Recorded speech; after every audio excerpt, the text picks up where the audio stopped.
मैं माचू दीजिए कहीं हूँ नहीं, हम व्यापारी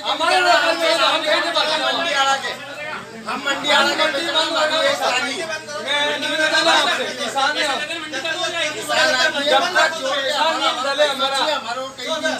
इसको हटाना है भाई। पैसा जब तक नहीं लगेगा जब तक मंडी चालू नहीं होगी। मंडी आपसे रिक्वेस्ट है भाई साहब, मंडी चालू मत हम तो पहले से बोल रहे हैं भाई साहब, आप पुलिस वाले भी भाई साहब, आप भी भाई साहब होगा ना हमारा एक तो कार्रवाई कर दी। आप मुझे अगर 10 दिन पहले ही बता देते तो मैं आपको सब 4 दिन हो गए, 4 दिन बैंक बंद है। आज सोमवार हुआ, आपको फोन लगाया मैंने, आप 2 तारीख का बेचे हुए हैं ना माल। हाँ आप 15 को भी तो बता सकते सर हैं। मैं लाया था 2 टाली लाया था, एक दो मंडी समिति को बताते श्रीमान है कि ना और बैंक कहाँ से बंद लेगी 15 तारीख को। तो साहब मंडी बंद। क्रमांक 1 हम सोयाबीन लाए थे सोमेश्वर ट्रेडर्स। 16 तारीख को सोयाबीन बेची थी जिसका पेमेंट अभी तक नहीं हुआ, और पेमेंट लेने गए तो वहाँ ताला लगा है, फ़ोन उठा नहीं रहे हैं। मंडी प्रशासन कह रही है वो भाग गया।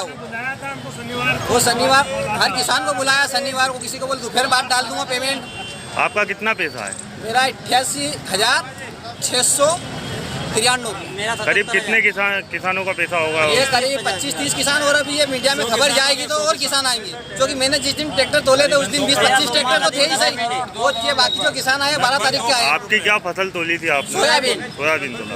आपने मंडी सचिव से बात करी? क्या मंडी सचिव से बात करी, क्या बोला उन्होंने? मंडी सचिव ने बस करेंगे कार्रवाई। आपका नाम? मोहन सिंह गोर, कहाँ रहते हैं आप? नौसराबाद गाँव। कृषि उपज मंडी समिति देवास के सोमेश्वर ट्रेडर्स करके एक फर्म है, उसके व्यापारिक फर्म के मालिक द्वारा हमारे पास में आज ही सुबह शिकायत आई है कि किसानों का भुगतान जो है वो फर्म द्वारा नहीं किया गया है। तो ये सुबह मेरे पास में 9:30-10 बजे करीब किसान का ही फ़ोन आया, उसके द्वारा अवगत कराया गया कि भुगतान नहीं हुआ है। मेरे द्वारा तत्काल जो है वो कार्रवाई की गई, संबंधित फर्म का आवक जावक रोकना और ये उसकी जितनी भी अनुज्ञप्ति निरस्ती की कार्रवाई थी वो भी तत्काल की गई। इसके साथ में उसके बैंक अकाउंट जो है वो भी सीज करने के पत्र जारी कर दिए गए हैं, FIR की कार्रवाई भी कर दी है संबंधित फर्म के प्रोप्राइटर के ऊपर। तो अभी तक की जानकारी में ये है कि एक पत्र संबंधित फर्म के द्वारा यहाँ पे मंडी में जो है उसने प्रेषित किया है, उसमें उसने कलेक्टर साहब को भी पत्र लिखा है, SDM साहब को भी और मुझे भी। तो उसमें ये बताया है कि 3 फर्मों के अंदर उसने अपना माल होना बताया है, एक गंगा वेयर हाउस है, एक वैद्य वेयर हाउस है और एक सेठिया वेयर हाउस है। तो मेरे द्वारा एक दल का गठन कर तत्काल इन तीनों फर्मों वेयर हाउसों पे उसके माल को सीज करने के लिए जो है भेज दिया गया है इमीडिएट।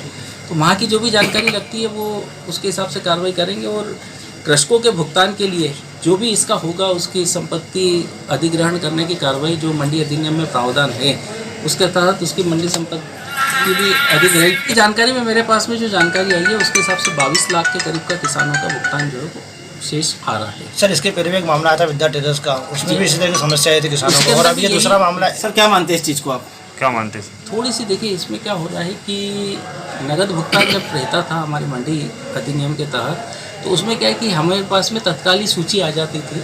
अब आज की तारीख में ये हो गया कि RTGS नेफ्ट से अगर वो भुगतान कर रहे हैं तो वो भुगतान पत्रक जो अगले दिन जमा कर रहा है तो उसमें ये लिख देता है कि भाई RTGS नेफ्ट किया, और उसके बाद में किसान के साइन भी आ जाते हैं। अब वहाँ पे भुगतान नहीं करवाता है वो किस बैंक के माध्यम से, तो मेरे द्वारा एक कर्मचारी की ड्यूटी ये भी लगाई गई है कि भाई बैंकों में जाके तलाश करो उसके भुगतान पत्रक के हिसाब से कि RTGS नेफ्ट जो अगर किया है तो उसने कितनी तारीख को उसके अकाउंट से क्लियर हुआ है।